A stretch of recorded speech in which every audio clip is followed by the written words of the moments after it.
Okay, you're welcome to Weaver Bird, and I introduced to you the handcrafts project that I introduced, and right now I'm taking you through one of the sessions that we do. First of all, what's the name of the project? The name of the project is Weaver Bird Handcrafts Project.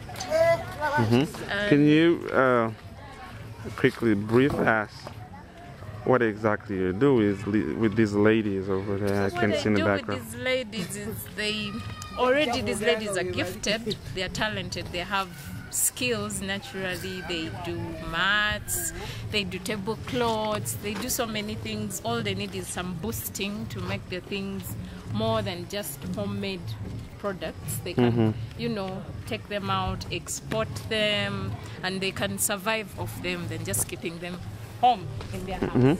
So I'm taking you here. Very slow.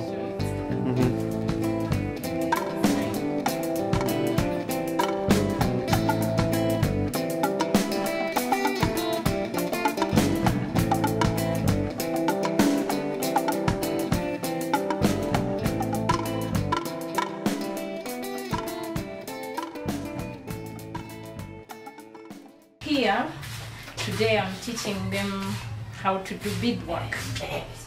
Yes.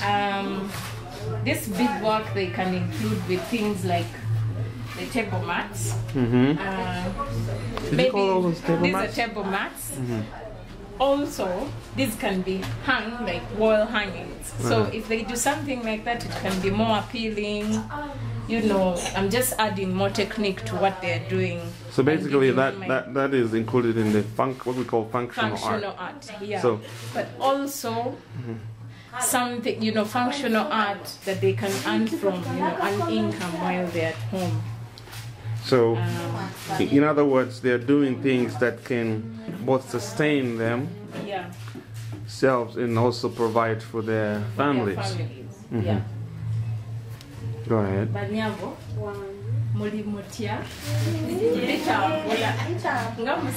Tugenda bulungi?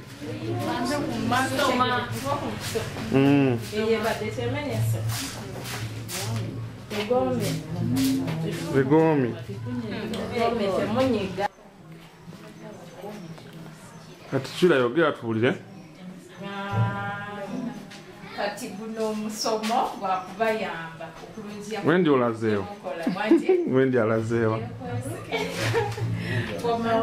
Okola ku bintu bye mulina okubirungiya okusobola okuba nti musobola okubitunda n'okuba nti musobola okubyekolera okubitunda ewalala nga temugenze nti bagula kino gula kiri okwongeramu ku bintu bye mukola okubiteekamu amaanyi okubirungiya.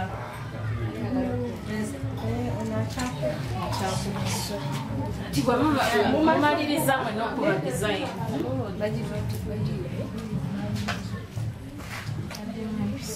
Abamu babiri nga bakolaakola tulabe. Kati ani amaliriza ogenda kunkwata kubanga ngenda kubalaga mwenna omulundi gumu. Musooke mulabe then mukube design. Kati ngenda kuyimirira wano katendo kankwijja yakatwako.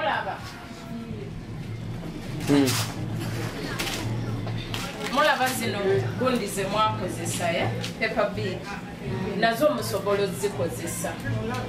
Kakati okwata empiso n'oyisaamu kati nga design yeno. Sembera wano tulabe.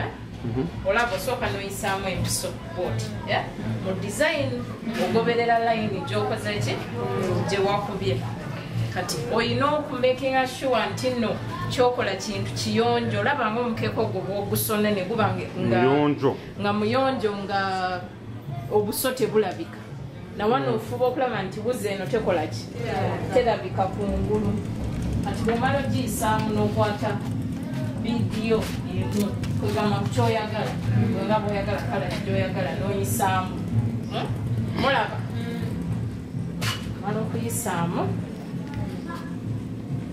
n'otunga ng'ogoberera ki line ate ng'ofuba okulaba nti kakoze kikanywedde tekajja kuvaayo. Ndaba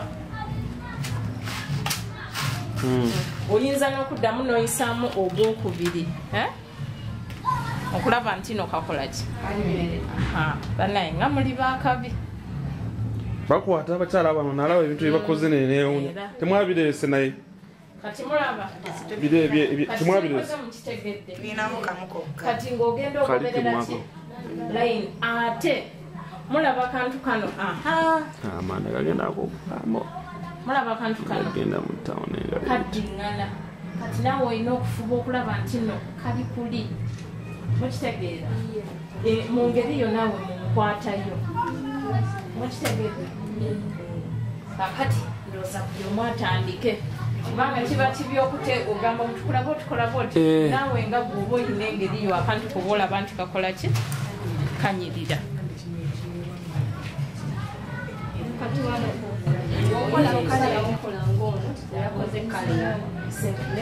tekinagaana abeereesawo ate tekigaana kukozesa neno biri enene bw'oba owulira gwe gyoyagala gisemu naye fuba okulaba nti kayonja ate kanywedde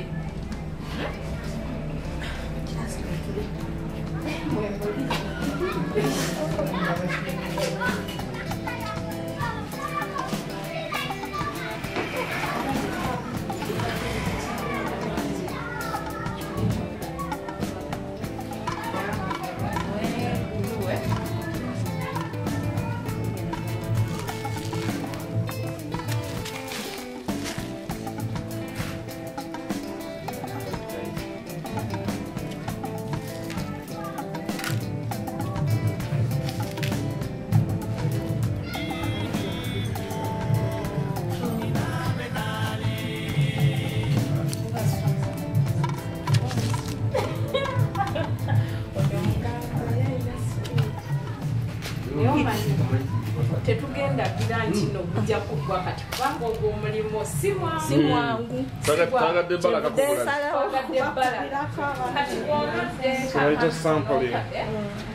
kati nga bwembalaza oyinza okukassa ku nsabo oyinza okukassa kuno konna konna kwoyagala ewooza okusookebera oli ku layini oba ogiza goberera layini notekako kabinyweza ate ng'ofuba okulaba nti kanyiridde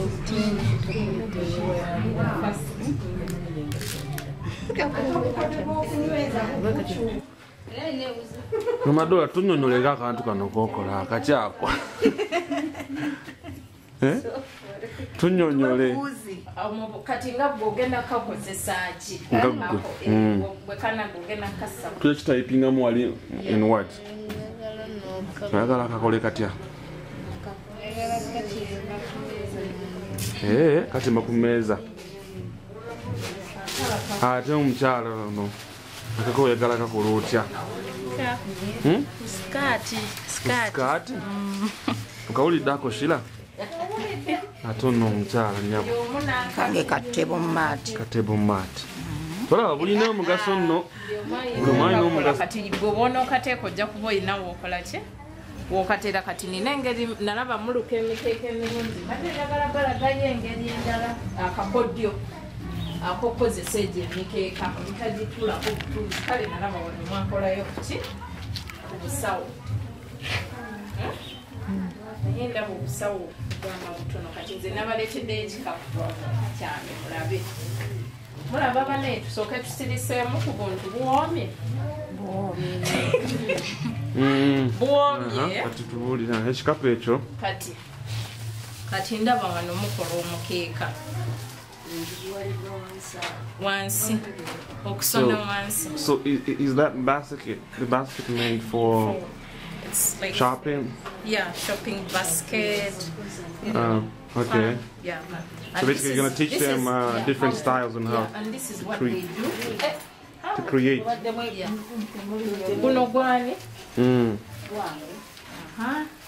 This is what they do. But this is for mat. Yeah. So if she, if she says sliced this part and molded it into a bag. That's right.